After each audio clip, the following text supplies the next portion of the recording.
Selamat pagi Creative City Worship. Senang rasanya kembali dipercaya untuk sharing sama kalian semua melalui platform ini.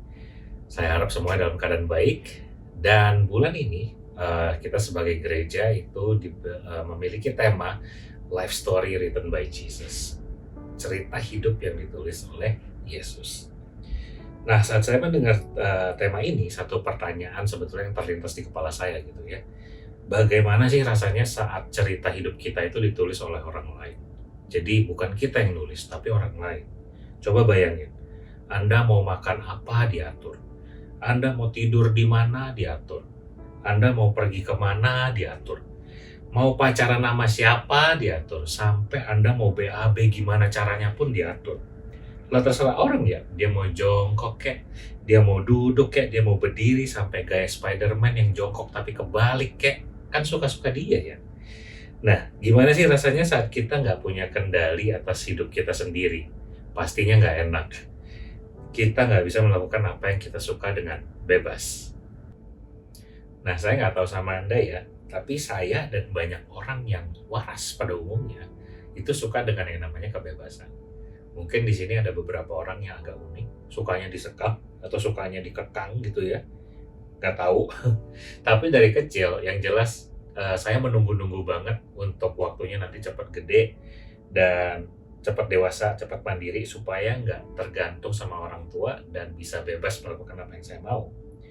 Contohnya dulu pas kecil orang tua pasti banyak nih yang bilang gitu ya, "Jangan ngerokok lu ya, jangan minum-minum," atau yang agak ekstrim mungkin ya, "Jangan buang air besar sembarangan," atau "Jangan sampai hamilin anak orang lu ya." Terus Anda balik, ngomong ke emak Anda, "Kalau anak onta Mak," wah emak Anda udah rada senewan bilang, "Terserah lu deh ya, kalau anak onta, suka-suka lu. Lu mau anak onta kek, mau anak kingkong, mau anak konda, asal lu sanggup aja Tom ya, asal lu sanggup mak dukung," katanya.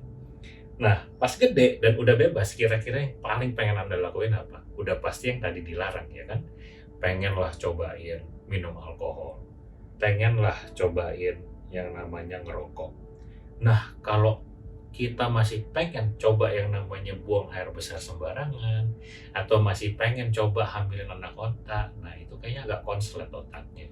Coba cek ke dokter, ya. Kayaknya ada kelainan. Nah, karena sebagai manusia kita sebetulnya punya satu ciri khas yang sama, yaitu kita punya yang namanya rasa ingin tahu. Dan rasa ingin tahu ini yang mendorong kita untuk mencoba berbagai macam hal baru. Rasa ingin tahu itu mendorong manusia untuk menjelajahi angkasa. Rasa ingin tahu juga mendorong manusia untuk menciptakan teknologi. Rasa ingin tahu juga mendorong manusia untuk menjadi ahli dalam bidangnya. Bahkan rasa ingin tahu itu juga lah yang mendorong emak-emak untuk ngegosip sambil belanja di tukang sayur. Ya. Nah, Albert Einstein bahkan pernah berkata, "I have no special talent, I am only passionately curious." Intinya, rasa ingin tahu itu mendorong kita untuk bertumbuh. Kecuali yang bagian emak-emak tadi ya, itu nggak bertumbuh itu. Yang emak-emak tadi itu ada di sisi lainnya, yaitu sisi buruknya.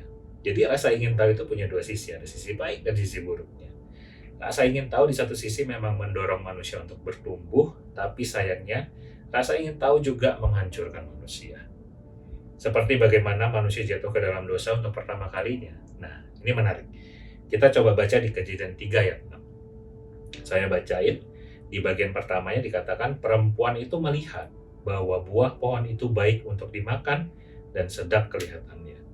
Lagi pula pohon itu menarik hati karena memberi pengertian. Kita stop sampai di sini.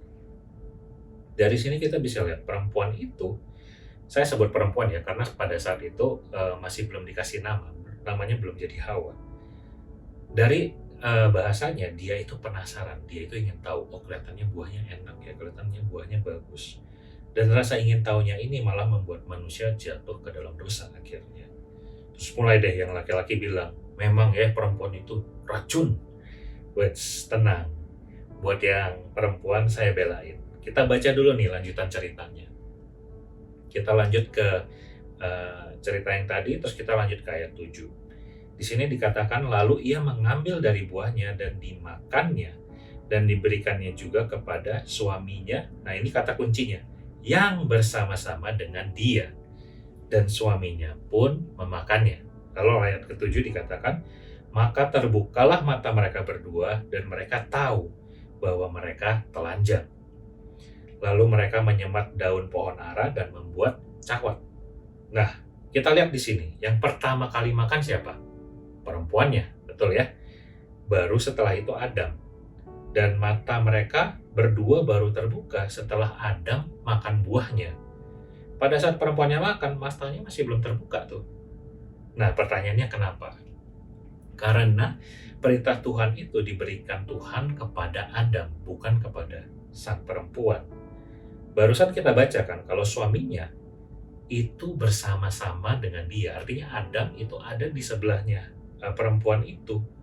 Pada saat si perempuan itu berbicara dengan si ular, pada saat dia meraba buahnya, pada saat dia metik, pada saat dia makan, itu Adam ada di sebelahnya. Bahkan pada saat dikasihin ke Adam pun, Adam tetap ambil dan makan. Kenapa? Karena si Adam juga pada dasarnya penasaran, dia juga pengen tahu gitu. Akhirnya ikut makan juga, barulah manusia jatuh ke dalam dosa. Jadi kalau ditanya siapa yang buat manusia jatuh ke dalam dosa, laki-laki atau perempuan? Nah, sekarang kita bisa jawab. Jawabannya laki-laki. Ya, suka atau tidak, kita sebagai laki-laki itu yang akan diberikan perintah oleh Tuhan. Artinya kitalah yang memiliki tanggung jawab untuk melakukan perintah itu. Dan kita juga artinya punya tanggung jawab supaya istri kita itu tidak melakukan hal yang sama dan tidak jatuh ke dalam dosa. Nah, setelah kejadian Adam jatuh ke dalam dosa, sejarah mencatat terlalu banyak kejadian di mana yang namanya kebebasan dan rasa ingin tahu manusia itu akhirnya membuat mereka jatuh ke dalam dosa dan merugikan banyak orang di sekitarnya. Contohnya, banyak sekali sexual immorality zaman sekarang itu, perilaku seksual yang melenceng itu didasari oleh rasa ingin tahu. Dan juga banyak sekali kecanduan itu juga didasari oleh rasa ingin tahu.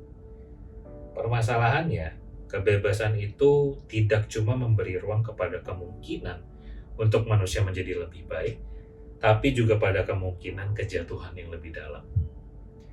Pertanyaannya, saat Tuhan kasih Anda pena untuk menulis cerita hidup Anda sendiri, bisakah Anda bertanggung jawab atas cerita itu? Karena liberty means responsibility. Bebas berarti bertanggung jawab. Lalu bagaimana cara menulis cerita hidup kita dengan bertanggung jawab dan sebaik-baiknya?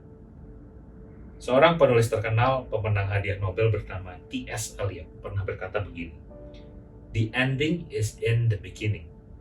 The end of any entertaining and well-crafted story tells as much about where we are headed as to where we will be at the end. This means that until you write the end, you will not truly know the beginning." Nah, kita coba aplikasikan ini ke dalam cerita hidup kita. Artinya untuk menulis cerita hidup yang lebih baik, yang baik, kita harus tahu langkah apa yang harus kita ambil ke depan. Dan gak cuma itu, kita harus tahu bagaimana akhir dari ceritanya. Dan kalau kita tidak tahu akhirnya, kita tidak akan benar-benar tahu kita harus mulai dari mana. Susah ya?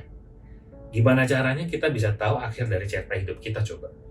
Sekalipun kita plan hidup kita dengan sebaik-baiknya, selalu ada yang namanya faktor X yang menghancurkan semua plan-plan kita. Nah, kita kan bukan Tuhan, ya kan, yang bisa tahu akhirnya. Dan itulah sebetulnya jawabannya. Memang cuma Tuhan yang tahu akhir hidup kita seperti apa. Dan Dia juga yang paling tahu untuk mencapai ke sana kita harus lewat mana dan mulai dari mana. Nah, jadi langkah pertama dan mungkin satu-satunya langkah untuk menulis cerita hidup yang baik adalah dengan menyerahkannya kepada orang yang tepat, yaitu Yesus. Let go and let God. Kenapa Yesus adalah orang yang paling tepat untuk menulis cerita hidup kita? Yang pertama, He is the Alpha and the Omega. Di kitab Wahyu 7 ayat 8, dia mengatakan bahwa Aku adalah Alpha dan Omega, firman Tuhan Allah yang ada dan yang sudah ada dan yang akan datang, yang maha kuasa. Alpha Omega adalah abjad pertama dan terakhir dari bahasa Yunani yang melambangkan bahwa Yesus adalah awal dan akhir. Bukan hanya dari cerita hidupnya sendiri di dunia, tapi juga awal dan akhir dari cerita hidup manusia. Yohanes 1 ayat 1 mengatakan, Pada mulanya adalah firman.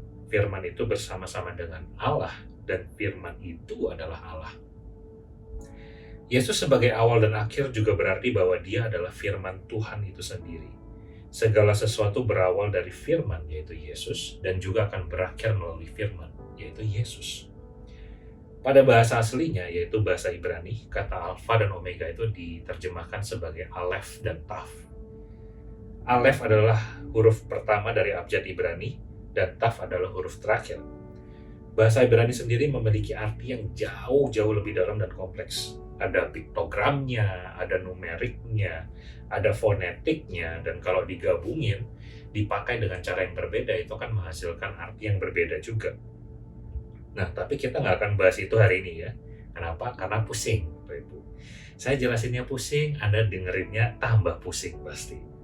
Intinya, kata Aleph itu identik dengan Tuhan. Bahkan Tuhan memperkenalkan namanya pertama kali sebagai Elohim, yang penulisan kata pertamanya menggunakan huruf Aleph. Nah, dibacanya L kalau di depan. Makanya nama orang yang ada L-nya itu biasanya ada arti Tuhannya. Contoh, Daniel. Tuhan adalah hakimku artinya. Lalu Nathanael, hadiah dari Tuhan.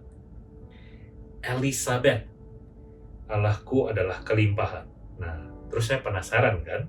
Wah, berarti nama gue ada Tuhan-Tuhannya juga nih. Elton ya kan? Nah, saya coba Google deh, saya cari di arti kata Hebrew-nya. Nah, cuman ternyata nggak ada. Adanya arti bahasa Inggrisnya. Dan ternyata artinya kota tua dong. Ya, sangat mengecewakan. Nah, kembali lagi ke Aleph. Aleph itu memiliki arti numerik angka 1. Yang berarti dialah yang pertama. Dialah awal dari segala sesuatu. Sementara itu, kata Taf itu juga memiliki arti yang lebih unik lagi. Kenapa? Karena Taf selain merupakan huruf terakhir di abjad Ibrani yang melambangkan suatu akhir atau penutupan, tapi juga bisa berarti sebagai awal dari sesuatu yang baru. Nah, ini menarik. Minggu lalu kita merayakan Jumat Agung dan Paskah, ya kan?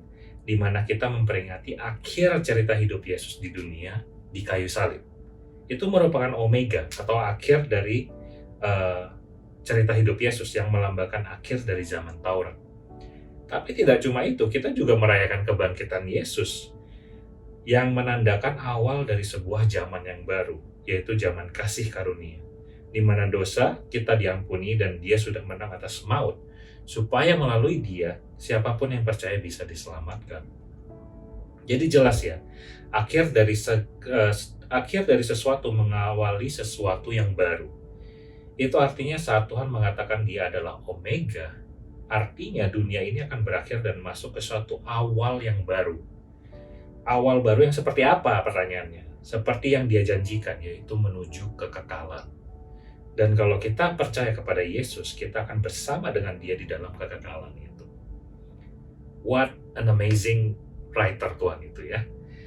Dia sudah tahu akhir dari awal segala sesuatu loh. Dia tahu apa yang harus dia lakukan di tengah cerita hidup manusia yang begitu penuh dengan dosa untuk menyelamatkan manusia. Dan gak cuman itu, dia betul-betul melakukannya, walaupun itu berarti harus mengorbankan nyawanya di atas kayu salib.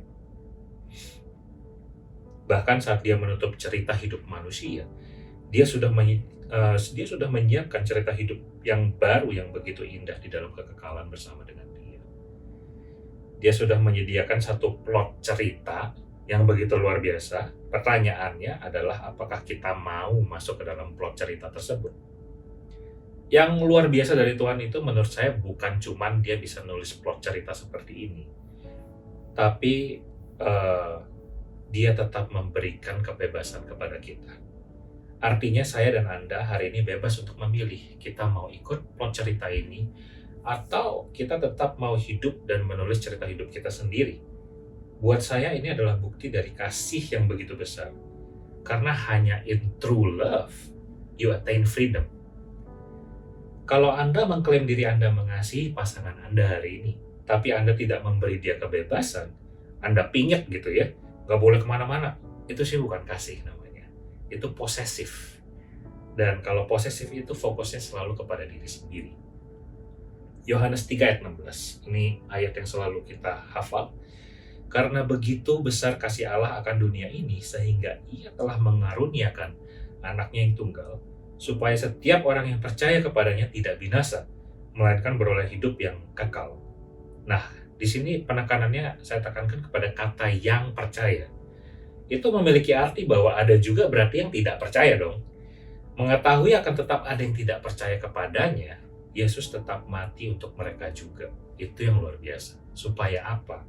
Supaya siapa tahu nanti pada saat mereka sudah frustasi, mereka nggak punya jalan keluar, habis bandel gitu hidupnya, akhirnya kapok dan mau tobat, mereka juga akhirnya bisa datang kepada Tuhan dan mendapatkan jalan keluar. Supaya saat kita mentok nulis cerita hidup kita sendiri dan tidak bisa progres gitu ya, stuck. Saat kita percaya kepada Yesus, hidup kita bisa mengalami breakthrough. Yesus sebagai Alfa dan Omega juga memiliki arti kalau tidak ada yang kita butuh di dunia ini yang Tuhan tidak bisa sediakan. Dia tahu apa yang kita butuhkan dari Alfa sampai Omega. Dari A sampai Z, dia tahu semuanya apa yang kita butuh. Oh, terus Anda bilang, berarti kita bisa minta dong apa yang kita butuh sama Tuhan. Terus Anda doa, Tuhan aku butuh iPhone 12 Pro. Ya kan? Tuhan aku butuh Ferrari. Tuhan aku butuh kafling rumah di PIK. Nah, ingat ya, kata kuncinya itu butuh, bukan mau. Kadang manusia gitu ya, nggak bisa membedakan antara apa yang mereka butuh sama apa yang mereka mau. Anda mau iPhone 12 Pro, tapi Tuhan tahu Anda sebetulnya butuh teman yang terima Anda apa adanya. Nggak cuma yang mau bergaul sama Anda kalau Anda punya HP mahal. Ini mengerikan loh, karena anak-anak zaman sekarang banyak banget yang begini. Terus Anda mau Ferrari, tapi Tuhan tahu Anda butuh pengendalian diri sebetulnya, bukan Ferrari. Atau Anda mau rumah mewah, tapi Tuhan tahu Anda yang Anda butuh adalah tempat tinggal, home, bukan house. Jadi pastikan kita selalu fix our eyes on Him. Karena saat kita fix our eyes on Him, barulah kita bisa aware, kita bisa sadar dengan apa yang sebetulnya kita butuhkan, dan barulah kita bisa menemukannya di dalam Tuhan. Dikatakan di dalam Ibrani 12 ayat 2 bahwa Dia adalah penyempurna iman kita, perfecter of faith. Artinya saat kita meletakkan iman kita kepada Tuhan, Dia akan menyingkirkan hal-hal yang tidak penting, supaya kita bisa melihat dengan jelas dan menemukan semua yang kita butuhkan di dalam Dia. Nah, alasan kedua kenapa Yesus adalah penulis cerita yang terbaik adalah karena He is the bright morning star. Pada Wahyu 22 ayat 16 dikatakan, Aku, Yesus, telah mengutus malaikatku untuk memberi kesaksian tentang semuanya ini kepadamu bagi jemaat-jemaat. Aku adalah Tunas, yaitu keturunan Daud, bintang timur yang gilang gemilang. Dalam versi bahasa Inggris NIV-nya dikatakan, I, Jesus, have sent my angel to give you this testimony for the churches. I am the root and the offspring of David and the bright morning star. Tuhan memperkenalkan dirinya di ayat ini sebagai the root and the offspring of David, dan juga sebagai the bright morning star. Nah, kita mau fokus ke kata the bright morning star. Apa artinya the bright morning star atau bintang timur yang gilang gemilang? Kalau Anda coba search di Google, Anda coba search bright morning star in the east. Jangan tulis bintang timur ya, ntar yang keluar toko sepeda. Anda akan temukan bahwa bintang timur atau morning star adalah bintang yang terlihat paling terang 1 jam sebelum matahari terbit. Semakin terang bintang timur ini menandakan bahwa matahari akan segera terbit. Dan layaknya bintang timur, Yesus itu membawa janji terbitnya matahari. Dan inilah yang menjadi judul sermon saya hari ini, yaitu The Promise of Sunrise. Maleakhi 4 ayat 1-2. Bahwa sesungguhnya hari itu datang, menyala seperti perapian, maka semua orang gegabah dan setiap orang yang berbuat fasik menjadi seperti jerami dan akan terbakar oleh hari yang datang itu. Firman Tuhan semesta alam. Sampai tidak ditinggalkannya akar dan cabang mereka. Tapi kamu yang takut akan namaku, bagimu akan terbit surya kebenaran dengan kesembuhan pada sayapnya. Kamu akan keluar dan berjingkrak-jingkrak seperti anak lembu lepas kandang. Pada Alkitab NIV-nya dikatakan, Surely the day is coming. It will burn like a furnace. All the arrogant and every evildoer will be stubble. And the day that is coming will set them on fire, says the Lord Almighty. Not a root or a branch will be left of them. But for you who revere my name, the Son of righteousness will rise with healing in its race, and you will go out and frolic like well-fed calves. Hari di mana rasanya seperti terbakar dalam perapian itu akan datang. Hari-hari yang buruk, saya ibaratkan ini seperti gelapnya malam. Itu akan datang dalam hidup kita. Ada hari di mana semua yang kita banggakan tentang diri kita, semua yang kita punya, itu akan lenyap dalam kegelapan. Tapi janji Tuhan dalam ayat kedua dikatakan, kalau kita takut akan namanya, atau kalau dalam terjemahan NIV-nya revere, memuja namanya, Yesus, the bright morning star, the sun will rise in our life. Karena Yesus membawa janji matahari terbit itu sendiri. He carry with him the promise of sunrise. I wonder in what stage you are in right now. Beberapa dari Anda mungkin sedang menikmati terbitnya matahari dalam hidup Anda. Semuanya terasa begitu luar biasa, berkat di mana-mana, ceria gitu ya. Tapi ada beberapa dari Anda juga yang mungkin sekarang dalam kegelapan malam saat ini. Bisnis nggak berjalan dengan baik, atau Anda kehilangan koneksi dengan teman-teman Anda semenjak pandemi apalagi ya, dan membuat Anda merasa sendiri. Ada yang kehilangan pekerjaan, ada bahkan orang-orang yang kehilangan orang yang dikasihinya, dan lebih parah bahkan ada yang kehilangan koneksinya dengan Tuhan. Anda nggak yakin apakah Tuhan akan betul-betul kembali datang dalam hidup Anda. Tapi hari ini melalui sermon ini saya mau menceritakan kepada Anda bahwa cerita hidup kita ditulis oleh seorang pengarang yang luar biasa. Dia sudah menulis akhirnya bahkan dari awal. Rencananya artinya pasti akan tergenapi. Kalau hari ini cerita hidup Anda sedang berada di dalam kegelapan, layaknya matahari yang akan selalu terbit setelah kegelapan, janji Tuhan kepada kita, Dia akan datang membawa kehangatan, membawa healing, membawa berkat, dan kehidupan itu kembali dalam hidup kita. Nah, kalau saya boleh sharing sedikit soal hidup saya. Ada satu periode dalam hidup saya di mana kegelapan itu rasanya begitu panjang gitu ya. Dan kayaknya nggak akan pernah ada sunrise lagi. Dan keadaan hanya menjadi semakin buruk setiap harinya. Usaha yang saya jalankan nggak ada yang berhasil. Terus rencana menikah sampai tertunda berkali-kali. Terus belum lagi ada masalah keluarga, bahkan iman saya itu sangat goyah. Saya waktu itu nangis sama Feby ya, mantan pacar yang sekarang jadi istri saya. Saya nangis kenapa? Karena saya takut sama masa depan. Takut banget. Saya nggak bisa menatap masa depan itu sama sekali. Buat saya gelap. Gelap. Karena rasanya semua cuma jadi makin buruk gitu loh. Tapi sure enough, kalau Anda bertahan, His promise itu is just like sunrise. Pasti akan datang. Itu artinya. Nggak mungkin nggak datang. Saya bisa berkata sekarang kalau saya hidup di dalam janji Tuhan. The promise of sunrise itu bukan cuma kata-kata cantik. Selama kita fix our eyes on Him, kita pasti terima janjinya. Saya bisa katakan ini dengan begitu percaya diri karena saya alami ini sendiri. Bukan dari cerita orang. Bukan dari perkataan bahwa, oh, His promises will come true. Atau everything will be okay. No, ini dari pengalaman sendiri. Kuncinya jangan pernah nyerah aja. Anda harus bisa gunakan sisa-sisa tenaga terakhir Anda untuk bertahan. Dan yang paling penting itu adalah Anda harus cari orang-orang yang bisa bantu Anda. Untuk terus berharap. Komunitas itu sangat-sangat penting.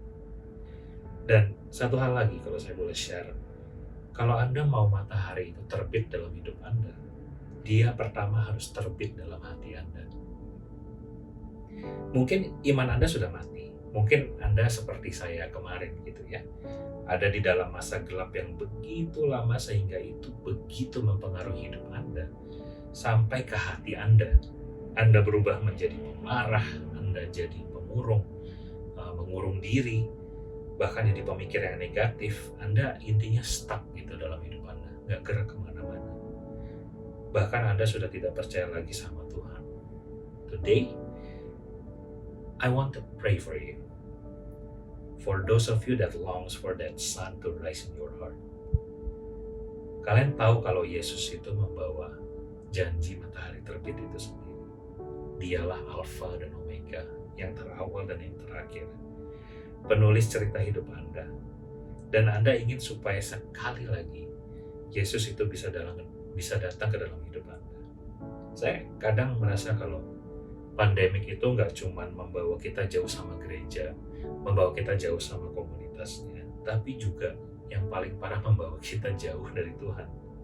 Karena selama ini kita selalu mengasosiasikan Tuhan itu dengan gereja. Tapi ingat, Tuhan itu bukan gereja.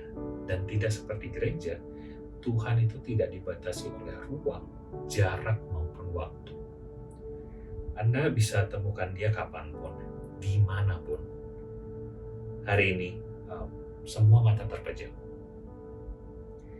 Kalau Anda ingin Tuhan sekali lagi datang dalam hati Anda ingin koneksi itu untuk kembali, harapan itu kembali, izinkan saya untuk berdoa untuk Anda. Bapa, hari ini aku berdoa untuk setiap anak-anak-Mu yang begitu merindukan Engkau hadir dalam hati mereka. Aku berdoa supaya Engkau sekali lagi nyata dalam hidup mereka, Tuhan. Untuk membawa kembali harapan itu dalam hidup mereka. Dan juga supaya iman mereka disempurnakan, semakin kuat dan didewasakan di dalam Engkau. Hari ini aku berdoa supaya janji-Mu nyata dalam hidup mereka. You are the bright morning star, and we believe in the promise of sunrise. Aku berdoa supaya mereka tidak cuma kembali memiliki harapan, tapi juga supaya mereka bisa memiliki sukacita yang meluap-luap, Bapa. Terima kasih Tuhan. Dalam nama-Mu aku serahkan doa ini. Amin. God bless you, JCW. Happy Sunday.